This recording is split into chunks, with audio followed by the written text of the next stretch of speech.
Hello, this is John J. Lodge, number 653, New York meeting. Tonight we are blessed to have Worshipful Shlomo Bar-Ayal, who's going to give us a photo tour of Grand Lodge of New York building. Unfortunately, we can't be there in person right now, but I think he's going to give us something maybe even better. Welcome, Brother Worshipful. Thank you, my brothers. But you should know among my other hats within Masonry, I'm one of the official tour guides of Grand Lodge, the whole committee of us. And unfortunately, we cannot do actual tours these days for reasons that we all know. So I developed this virtual tour of the Grand Lodge as a way of seeing the Grand Lodge. So let me just, okay.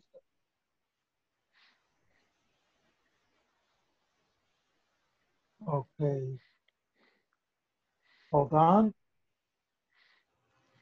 Here we go. Okay.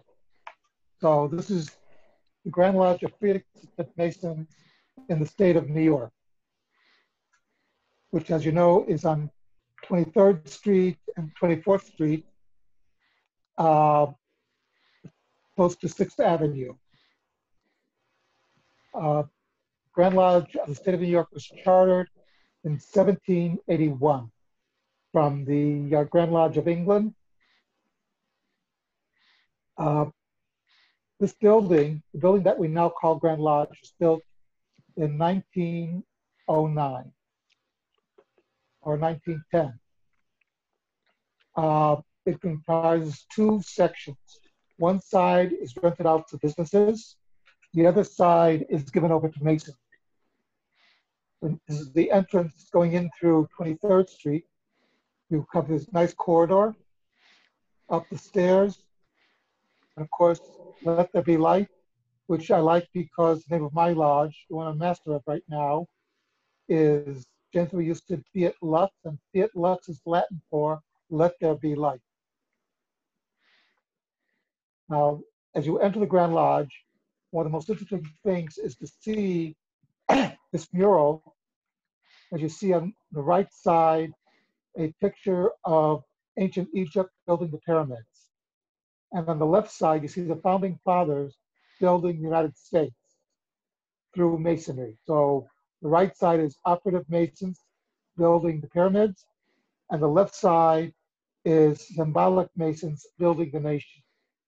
So it's a way of conveying what we as masons are doing.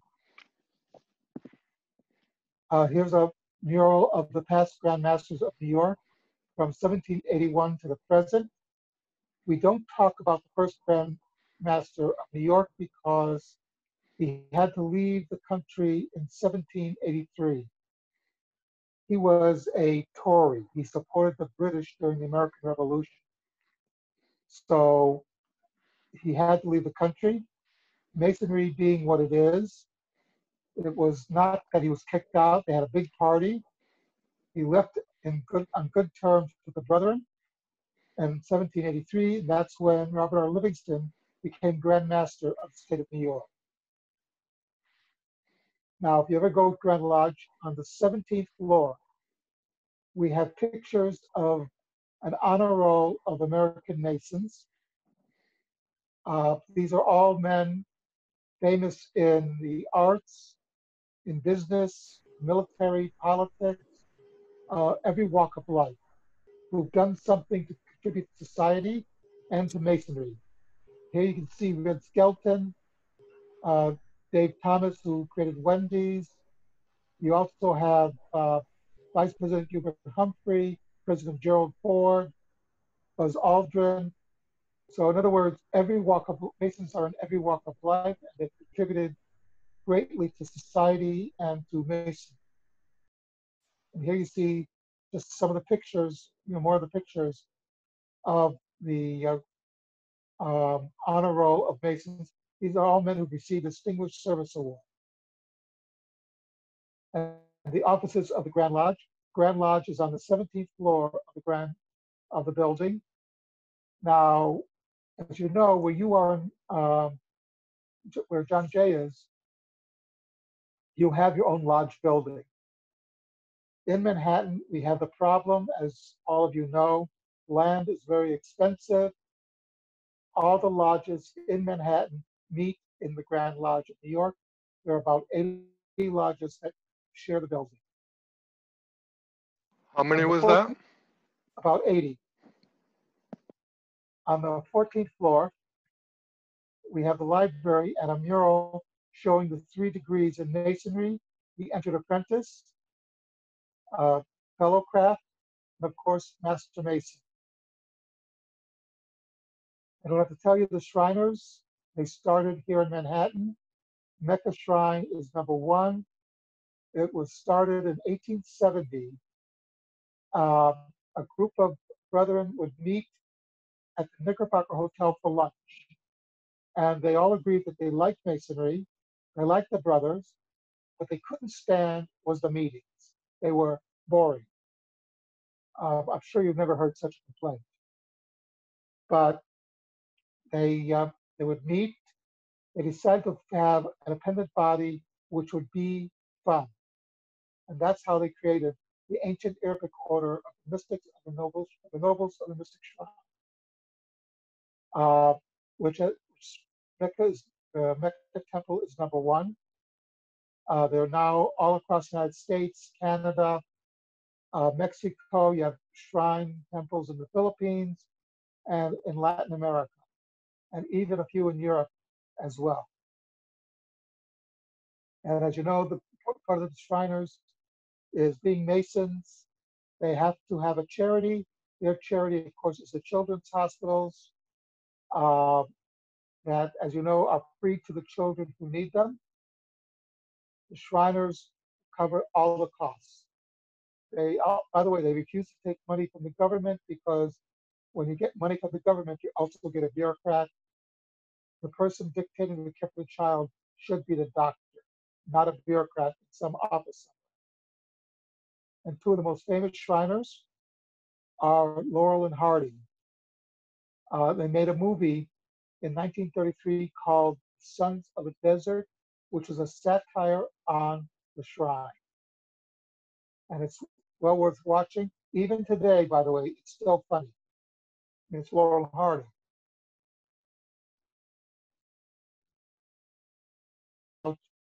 That Masonry, we all know, began as we know today, the first symbolic lodges started sometime in the 16th and 17th centuries. We're not clear as to when they got started.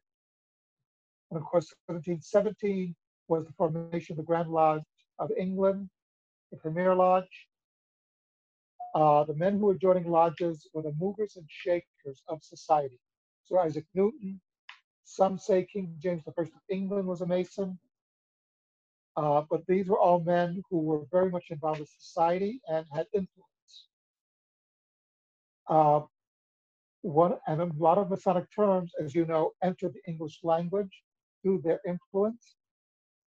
Like for instance, being on the level, being blackballed, getting the 3rd degree, and of course, the gavel, it became symbolically, you open a meeting of Parliament or Congress with a gavel. That came from Masonry. It spilled over into other areas of life. So, it's really interesting of how Masonry influenced other aspects of life. This is the Robert R. Livingston Library and Museum. And for those of you who are New York Masons, there are 60,000 volumes having to do with Masonry in the library. It is open to the public. Anybody can do research there, but as we're all Masons under the jurisdiction of the state of New York, if you're a Master Mason under the jurisdiction of the state of New York, you are able to check books out. They have reading projects that you can actually study a lot of ritual, you can study history. It's really a great resource, and even have something where you can write to them saying you want a certain book, they'll send it to you, and you can send it back to them, by the way, through the mail. So it's a great resource on that level. It's also a museum. There are artifacts in our library which date back to the 1750s. The most interesting artifacts, though, actually come from Europe in 1945. As you know, Masons were banned in Nazi Germany, Fascist Italy, the Soviet Union, any totalitarian state. One of the first things they do is they usually ban Freemasonry. And the Nazis, of course, did that. But wherever the Nazis went, they would steal whatever everything they could.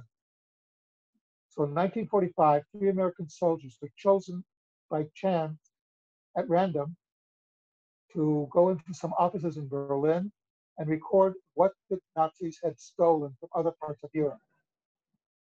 They walked in, they discovered 2 things: the largest trove of Masonic regalia, pictures, and records they'd ever seen in their lives, and that all 3 were Masons. They decided, okay, what are we going to do with this stuff? Because they could not return it to the rightful owners. They'd been murdered. So they brought it to the Grand Lodge of the State of New York, the Governor Livingston Library and Museum, where it's housed here. The things in that library are to such a degree. A woman from my synagogue who had come to America in the 30s as a refugee was recently there. She knew her grandfather had been a Mason in Berlin. And they found a picture of her grandfather in his lodge in Berlin from 1919. So it gives you an idea of the stuff that we have here. It's a great resource. If you have a good chance to use the library, to visit it, I highly recommend it. Now, as I mentioned, Grand Lodge, when it was built, you have 2 sections. You have the business section, which are private businesses, and the Masonic section. Because lodge rooms are much higher than a regular floor, the floors don't always match. As you can see on the right, you have steps. On the left, they go straight through. There's no 5th floor in the Grand Lodge. In the Masonic side of the Grand Lodge, they couldn't fit it in. On the 12th floor, there's pictures on the wall representing men in entertainment who are Masons, who are New York Masons. So here you have Sigmund Rungberg and Eddie Cantor, George M. Cahan and Irving Berlin, Al Jolson and Harry Houdini. They were all New York Masons, and most of them were members of the exact same lodge. The St. Cecile Lodge of Performing Arts, chartered in 1869. It's a daytime lodge. It meets at 1 o'clock in the afternoon, usually the first Monday of the month. The problem that entertainers have is they cannot meet at 7:30 in the evening because that's when they're actually working. So in 1869, a group of entertainers who were Masons wanted to form a new lodge to meet at 1 o'clock on the first Monday of the month. They approached the Grand Master and he asked, what are you going to call this lodge? And they said St. Cecile, because officially the reason they chose the name, St. Cecile is the patron saint of entertainers. The real reason was the name of the wife of the Grand Master in 1869 was Cecile. So they figured it'd be a great way for them to get his approval, because how's he going to justify to his wife that he turned down the lodge with her name on it? Now, as you see, this is the Empire Room. As you know, before about 1980, these rooms would have been gray. When the Grand Lodge was built in 1909, electricity had not yet reached 23rd Street. The rooms were lit with oil and gas, and smoking was permitted within the lodge rooms. Needless to say, within a short period of time, the walls became gray from the soot of the oil, gas, and tobacco. So in 1980, Grand Lodge hired Philip Chavez. He's a Peruvian building restorer. He's world famous to restore the buildings. And what he would do is he'd look at the name of the room and base the restoration on the name of the room. Here he saw the Empire Room. So he decided that what connotes empire is the Roman Empire. So he used the Roman Empire as a motif for the lodge room. As you can see from the wall, the gold leaf on the sides. And this is the room, by the way, where St. Cecilia Lodge actually meets, among other lodges. The Gothic Room is based on a Gothic church in Paris, Saint-Simon. Being Masonic, we don't have any religious symbolism per se. In the stained glass windows, instead of religious symbolism, we have the working tools and the gargoyles. Again, being Masonic, the gargoyles are holding the working tools. The chapter room, or the Egyptian room, is where the Royal Arch in Manhattan meets. It's where all the Yorkite bodies out in Manhattan meet. Royal Arch, the Console, Knights Templar. And it's called the Egyptian room for obvious reason, the Egyptian motif.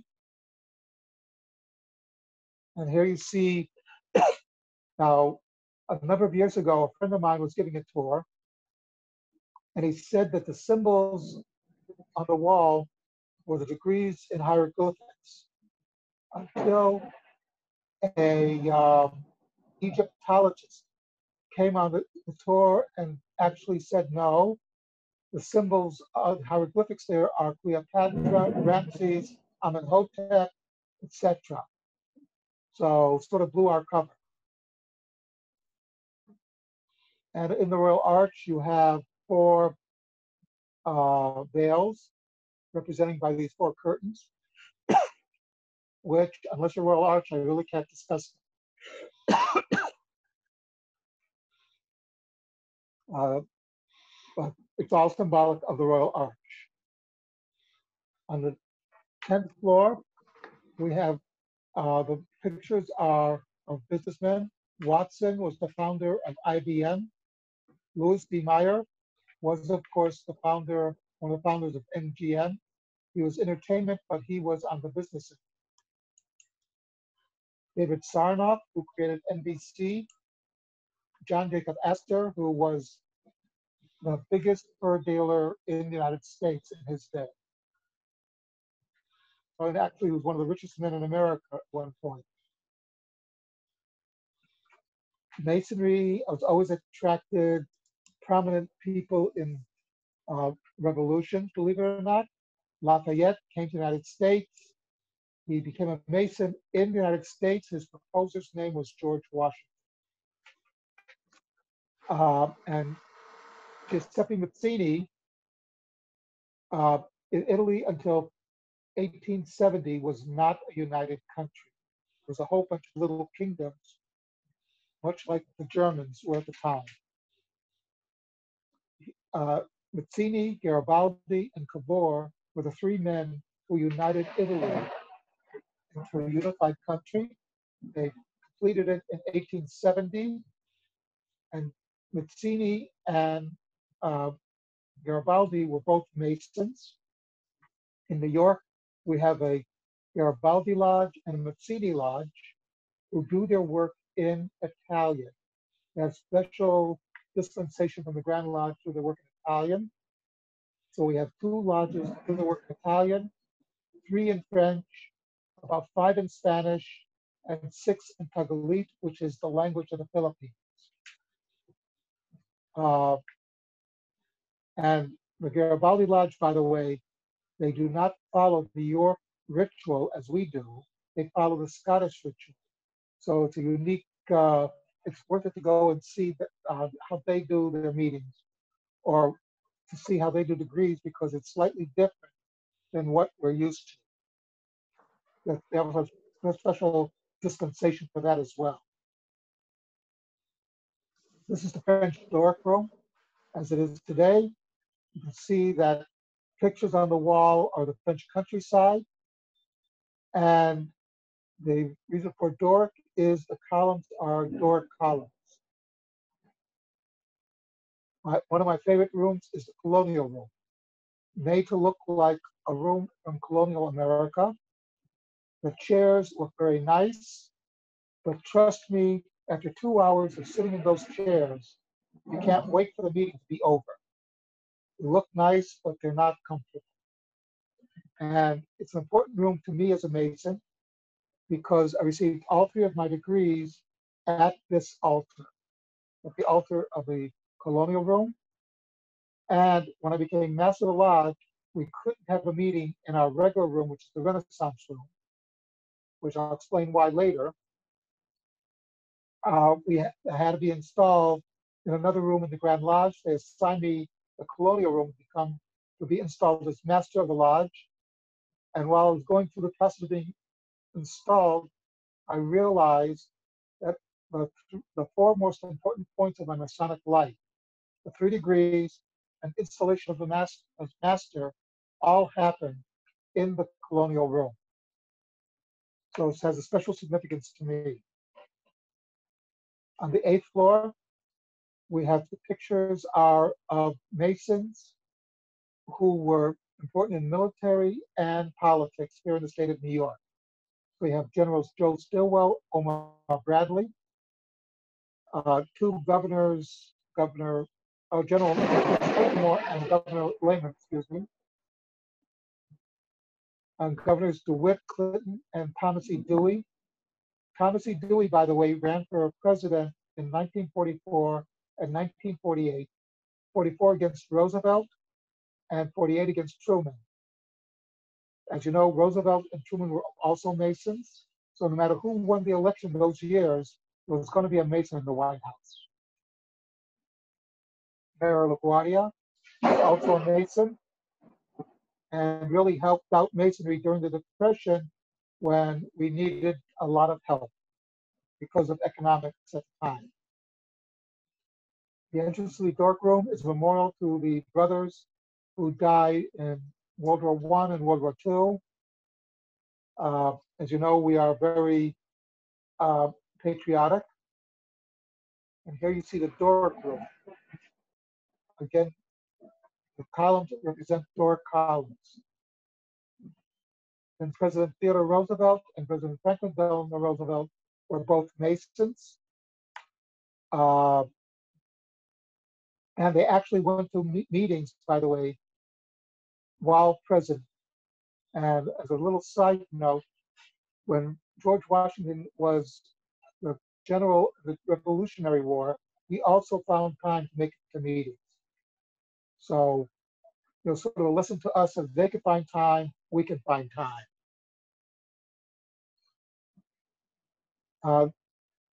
Here we have the Hollander Room. A Hollander Room is a room that's set aside for 2 functions, Masonically speaking. The first function is, this is where the custodians of the work meet. These are the guys who work on our ritual book. They meet in this room. They meet in this room to do their work. The books in the Hollander Room are all the minutes of every Grand Lodge, every Grand Lodge session since 1781. The other reason, and this is when you don't want to go there, this is where we conduct Masonic trials. So if you ever are being asked to come to Masonic trial, it'll be done here. The statue of George Washington. There's 2 statues of President Washington of this nature. One is here and the other's in Virginia, in Alexandria. And we don't know which is the original and which is the copy. You see there are pictures on the ceiling of the Hollander Room. When Mr. Chavez was redoing the Grand Lodge told him they want to have pictures of the American Indians over here. So he said, pictures of the American Indians? No problem. and he put these pictures up. The problem was Grand Lodge meant North American Indians, and Mr. Chavez was from Peru, and he said American Indians to him. He thought you meant the Incas. So they put pictures of the Incas up there. When Grand Lodge realized what he had done, they realized it was actually much better because the difference between North and South American Indians was the South American Indians built cities and buildings. The North American Indians did not. So it's much more in keeping with Masonry that we honor the Incas. Also, as you saw, George Washington is important in Masonry. As you know, his inaugural Bible, New York was the first capital of the United States. George Washington was sworn in as president at Federal Hall down in the Wall Street area.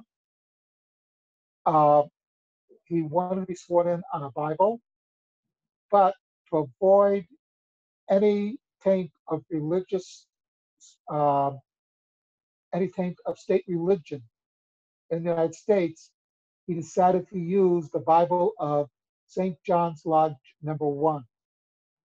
And this Bible is on display at Federal Hall.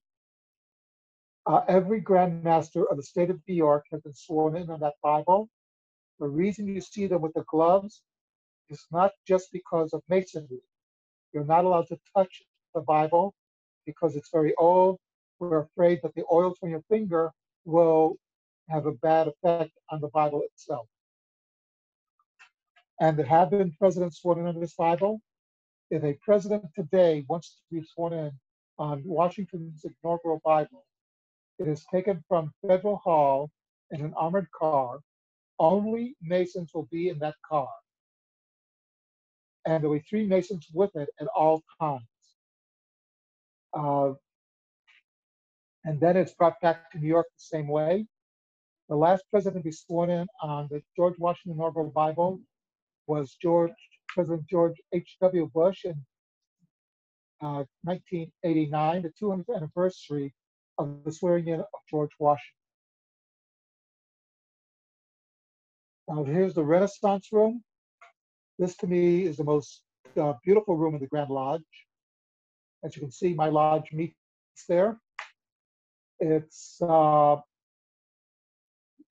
used by, among other lodges, Harlem Lodge number 8. This was President Franklin Delano Roosevelt's mother lodge. That's the altar where he took his degrees. So last, I think it was October, we had a first degree. We had the guys come in. After they did the first degree, I mentioned to them, are you aware that you just took your obligations on the same altar as did President Franklin Delano Roosevelt? A short story about him. Like I said, he would come to lodge meetings.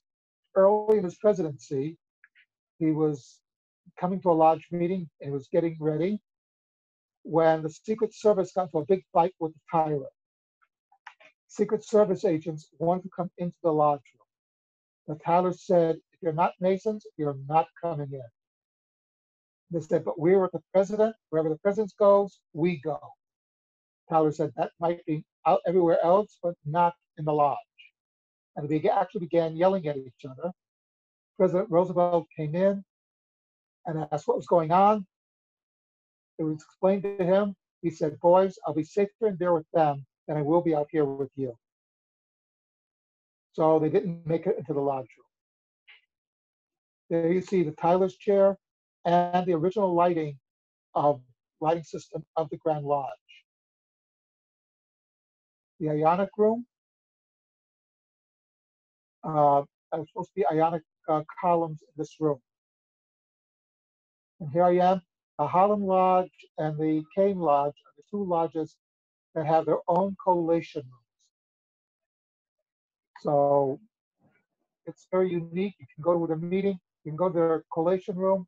Nobody else uses them. These are blue blood lodges, by the way.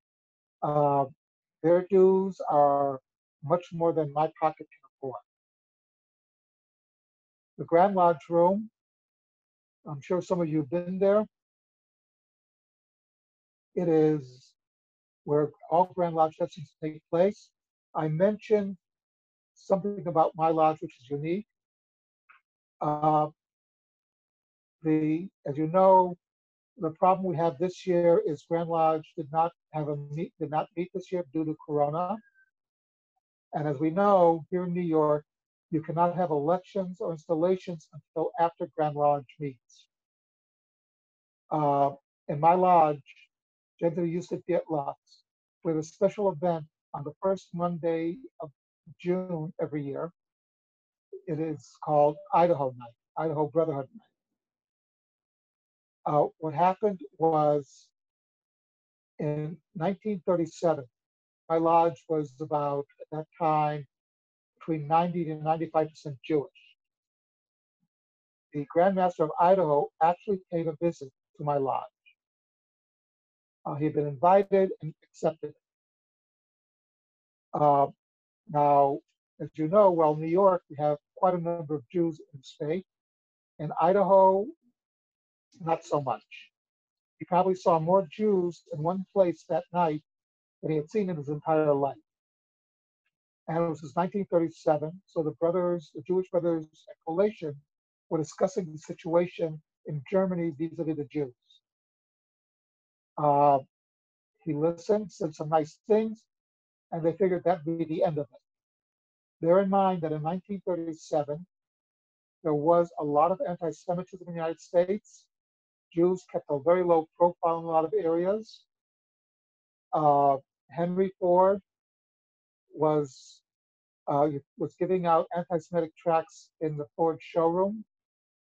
Father Coughlin, who had a major radio show, and he was an avowed anti-Semite. It was totally open.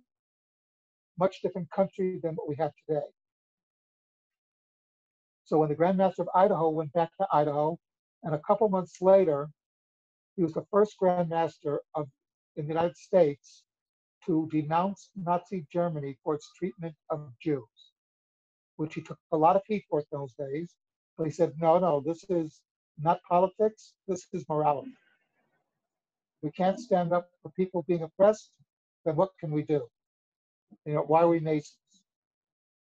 Since then, every year on the first Monday in the month of June, my lodge has Idaho Brotherhood Night, where the Grand Master of Idaho and the Grand Master of New York come to my lodge for a very special ceremony, remembering that in 1937, the Grand Master of Idaho took a stand against Nazism and racism. Um, Now, that means for my lodge, by the way, it creates a problem because we have to have elections and installations on one night in May. We meet the first and third Monday of the month. First Monday is taken over by Grand Lodge. So we're only left with the third Monday. So usually our installations are closed. When I was becoming master of the lodge, my wife said, wait a minute, you're becoming master and I can't go. So that's why I had to get a special night for the installation, because I knew that otherwise I'd be in trouble. Now, if you see the lights up there, those are Tiffany lights. There's Tiffany glass up there at the Grand Lodge. There's only two places in the world you'll see those Tiffany lights. One is the Grand Lodge of the state of New York, and the other is the bottom of the Atlantic Ocean. When Grand Lodge Room was built, one of the brothers saw it, and he said this would be great as a ballroom for a project of mine. Unfortunately, the name of his project was the Titanic. So the ballroom of the Titanic was actually based on the Grand Lodge Room of the state of New York, which is why when they made the movie, the Titanic, they used the Grand Lodge Room for the ballroom because it was the closest thing they could get to the actual ballroom of the Titanic without scuba diving. So anyways, the, there we go. Okay, so that's my presentation. I hope you enjoyed it. Any questions? Raise your hand. I can unmute you. I can unmute everybody, in fact. How do I do that?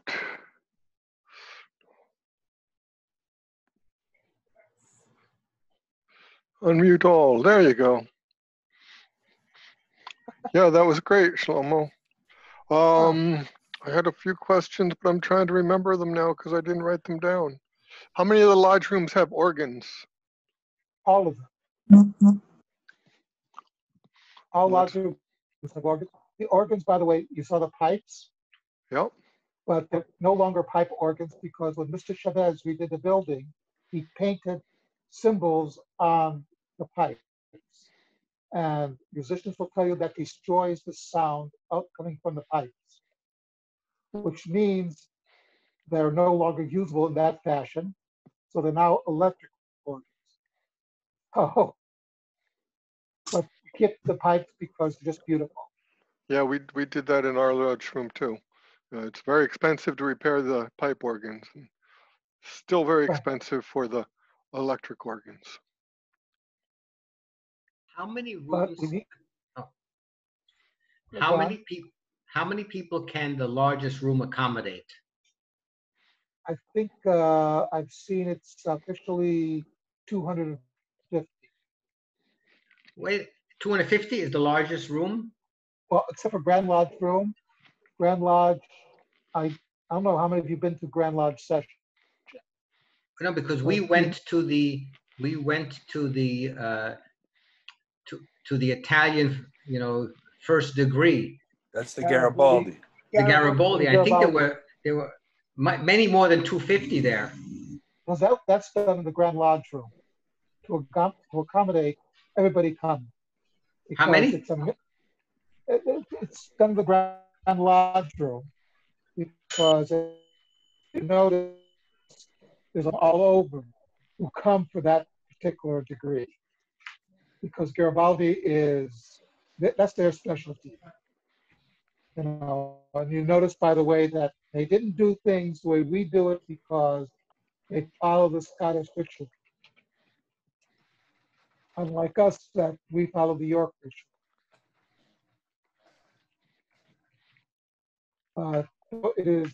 But it's always done in the Grand Lodge room because of number of, and the Grand Lodge can accommodate, I think, a couple thousand. Not quite. What? Not a couple of thousand, maybe a little over 1,000. Yeah, Hey, but you've seen this a couple of times. Do you have any questions now that you have a second chance? For me, no. I actually learned different things this time than the previous time that I saw Shlomo do this. I'm loving it.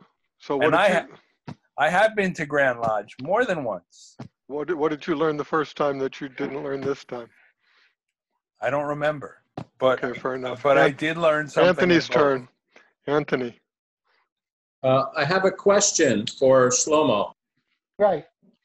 Is there a significance with the fact that the Mason start on the 17th floor? That's where they decided to put the offices. No significance. No significance per se. But that's where all the offices of the Grand Line officers are. Also the Grand Master has a special little room because, as you know, a lot of them are from upstate, and if they have to stay over in the city, they have their own place to sleep. So all of the floors on the Masonic side are occupied with Masonic stuff? So there's 17 floors? Yeah, the even number floors are the 6th, 8th, 10th, and 12th floors have lodge rooms. The odd number floors have offices, storage areas for lodges. Like, for instance, we have we have 2 lockers on the 13th floor. We keep our regalia there because we share it, but we need to put the regalia somewhere. What is your single favoritist interesting part of Lodge? Like some little thing in some little room that we might not notice if we were there. Oh, that's a hard one. Because I'm always discovering little things. You know, as much as I do these tours, I've done these tours. Every so often something hits me that like you'd say, oh yeah, I didn't notice that before. But in the Renaissance room, the pictures of the 7, what's it called? Oh, my mind's going blank. The 4 virtues and the 7, Fates? not fates. We talk about in the 2nd degree. Anyway, those pictures are interesting. If you go up in the Gothic room, the detail, of it being from a Gothic church, but not being Gothic, but not being churchy. And they're actually the symbolism. There's always something literally that's very interesting that you just suddenly discovered, like, I didn't know that was there. Yeah. So you said the stuff was cleaned up in 1980. Was it just cleaned, or was the insides of all the rooms totally redone? They were basically redone to match the name. Just basically adding color, bringing color back to the Grand Lodge, because it was all basically gray. Yeah, but like all the columns were there, or they're all new? The columns were there, but then he painted on them to match everything. And when Mr. Chavez came with his workers, they actually were on scaffolds doing the ceiling. Everything was done all the paintings were done by hand. Sure. It took about 2.5 years, Matt. Right. And the biggest thing that happened in Grand Lodge happened about 7, 8 years ago when we finally got air conditioning. Yeah, that's sometimes important in May. It is. As we all know, we've all been to meetings when we can't wait for the speaker to end because it's just too hot. Okay, thank you. Anybody Yes, else want to add anything before we end the recording? Anthony? Anthony's got a question. Anthony? Is there any significance to the address of the building in New York? No, Not that I know of. no. I mean, I can make one up, but no, there's no significance. Yeah, that might be good. Yeah. 71, 7 plus 1 is 8. 8 is 1 above nature, so natures are above nature. And I just made that up. So. Okay, I'm going to stop the recording now. Thank you, Worshipful Brother Shlomo Bar-Ayal. Yeah. Thanks a lot, brother. Shlomo. This was great. Thank you. Thank you.